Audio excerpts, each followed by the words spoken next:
गरीब भाई की अमीर बहन। किशोर और पिद्दी दो भाई बहन थे।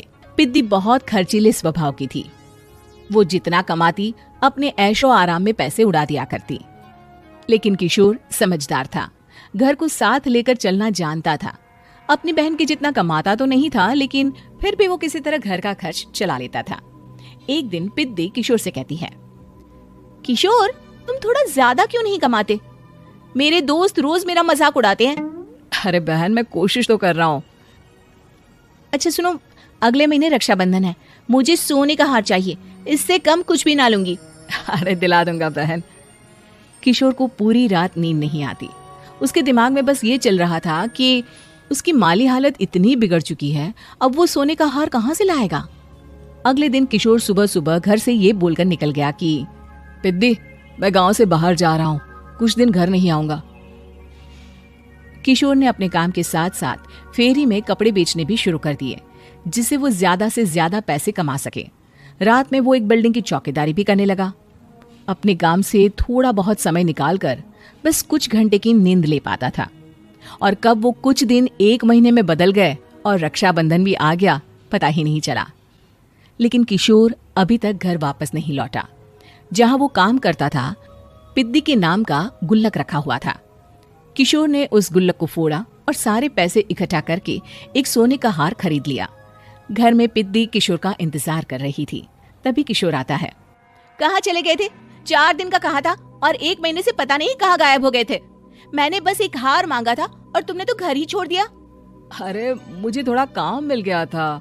कुछ नहीं, सब समझती हूँ, बहाने थे तुम्हारे। अपनी बहन के लिए इतना भी नहीं कर सकते, कैसे भाई हो?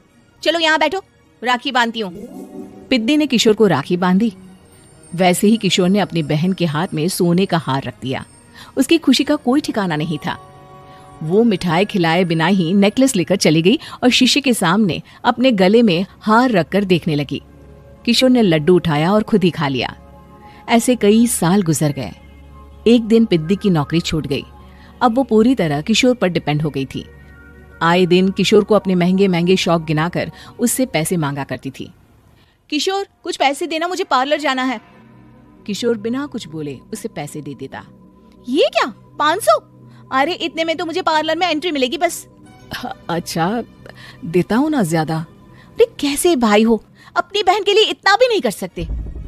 किशोर ने जेब से 2000 का नोट निकाला और उसे दे दिया।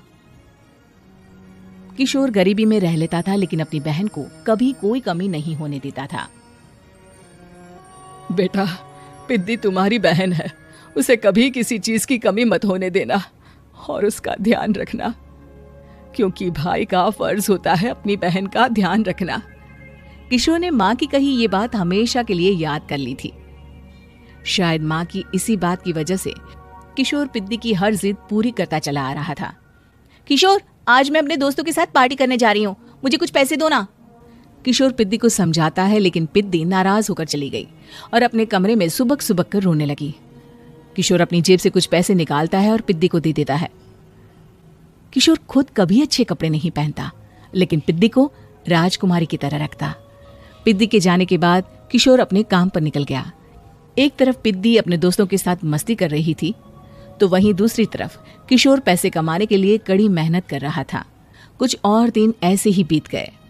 एक दिन पिद्दी एक लड़के को लेकर घर आई और उसे किशोर से मिलवाया। किशोर, मुझे इस लड़के से शादी करनी है, लेकिन इनके मम्मी पापा बोल रहे हैं कि उनको दहेज में एक कार चाहिए, तभी वो मेरा और पंकज का रिश्ता कबूल करेंगे।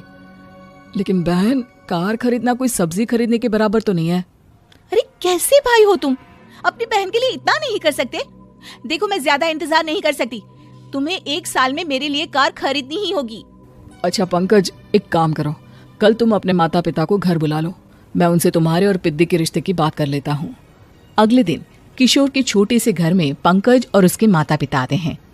बेटा, तुम्हारी बहन ने हमारी शर्त बता ही दी होगी। जी। बेटा, तुम तो इतने छोटे घर में रहते हो, दहेज कहाँ से लाओगे? मैं अपनी बहन की खुशी के लिए सब कुछ कर सकता हूँ। पंकज और पिद्दी का रिश्ता तय हो जाता है। किशोर अब अपनी क्षमता से 4 गुना ज्यादा काम करने लगता है। सुबह सबके घरों में न्यूज़पेपर फेंकता, दिन में मजदूरी करता और रात में चौकीदारी करता। खूब मेहनत करके किशोर ने अपनी बहन की शादी के लिए पैसे जुटा लिए। उसने अपनी बहन के लिए कार खरीद ली। जब वो पिद्दी के ससुराल वालों से मिलने गया तो उन्होंने किशोर से और पैसों की मांग की। इस बार किशोर हार चुका था।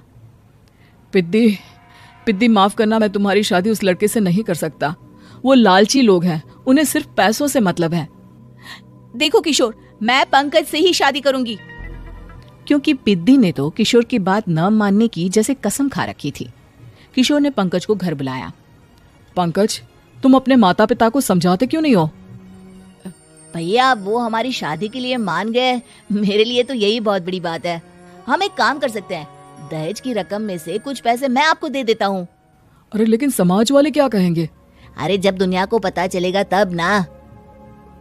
अच्छा, कुछ पैसे मैं अपने मालिक से कर्ज में ले लेता हूँ। कुछ पैसे पंकज देता है, कुछ वो कर्जा लेता है और अपनी उम्र भर की कमाई वो अपनी बहन की शादी में लगा देता है। आखिर में पंकज और पिद्दी की शादी हो जाती है। पिद्दी की विदाई के बाद किशोर बिल्कुल अकेला पड़ जाता है। अब उसका कमाने में भी मन नहीं लगता। उधारी वाले रोज घर में आकर बैठ जाते हैं। अरे किशोर, अब तो पिद्दी की शादी को 5 साल हो गए, अब तो हमारा पैसा लौटा दो। चाचा, पिद्दी के जाने के बाद किसी भी काम में मन नहीं लगता। अरे तो हमारा पैसा कैसे वापस मिलेगा? जी, कुछ करता हूं मैं। किशोर के ऊपर बहुत सा कर्जा चढ़ गया था, इसलिए उसने तय किया कि वो ये घर बेचकर सबके पैसे लौटा देगा। अगली सुबह शहर के किसी साहूकार को उसने अपना घर बेच दिया और सबके पैसे लौटा के वो गांव छोड़कर चला गया। पिद्दी ने शादी के बाद कभी अपने भाई का हाल तक नहीं पूछा।